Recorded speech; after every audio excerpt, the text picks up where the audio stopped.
First at 11, the attorney representing Horry County's second top police official at the time of a deadly road rage incident is speaking exclusively to News 13. Thank you for joining us at 11. I'm Edward Moody. And I'm Trish Williford. Phone call recordings we recently obtained and played for you last night reveal conversations between the shooter and his friend, the county's former deputy police chief, minutes after it happened. New at 11, News 13's Adriana Lawrence sat down with his attorney to ask him about the recordings and how involved his client really was in the case. Brandon Strickland served in the Horry County Police Force for many years, up until his resignation last month. He learned SLED and the FBI were looking into him for allegations of misconduct, something his attorney believes stems from phone call recordings. I didn't come there last night. I did that for you because I didn't want anybody to be able to come back and say, like that other guy's family or something, say, oh, he's friends with the deputy chief and he was out there directing the investigation. An investigation his lawyer says he has nothing to do with. Because we know what the ultimate conclusion is, he didn't do anything wrong. Police reports state on September 9th, 2023, 33-year-old Scott Spivey attempted to run restaurant owner Weldon Boyd and his passenger off Highway 9 in Loris and brake checked the two several times. That led to a shootout once they turned on a Camp Swamp Road, Boyd following behind. After Boyd shot Spivey dead, he called his friend Brandon Strickland, at the time one of Horry County's top police officials. What's up, man? Brandon, where are you at? I'm in my house. Can you come to Camp Swamp Road off of 9 like as fast as possible? Yeah, what's wrong? I had to shoot somebody.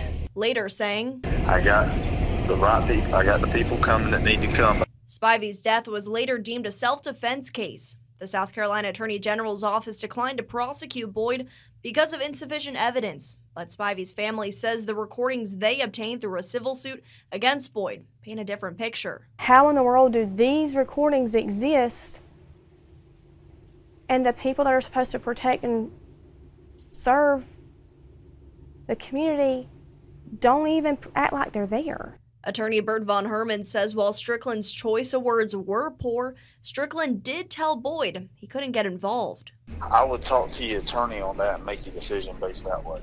You know what I mean? Okay. Should I not have called you? Yeah, don't put me in that position to answer that question. There's overwhelming evidence that he had nothing to do with anything to do with this investigation. He recused himself the night of that investigation, did not go to the crime scene as he normally would have, did not have contact other than what he ordinarily would have to do to direct to get the ball running. Von Herman says any information related to the case went to former Chief Joe Hill. He says as for the SLED investigation, neither he nor Strickland have heard from SLED or been interviewed. In fact, Von Herman says Strickland wasn't aware the recordings existed until the day he was, quote, intimidated into resigning. But there was certainly intimidation that took place where things were said that it was obvious that there was going to be a separation that day. Von Herman says he's concerned after letters were recently sent to SLED and Governor Henry McMaster from top county officials hoping to learn who the lead agency is on his client's case. He went as far as to have Strickland undergo a polygraph test, though not admissible in court.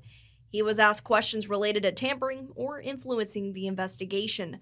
Results provided to News 13 say he passed. Von Herman says he's not aware of any communication now between Strickland and Boyd, but says his client is disappointed he recorded those calls, supposed to be in confidence. And this is all me and you talking. This isn't the county police talking to you, okay? Okay.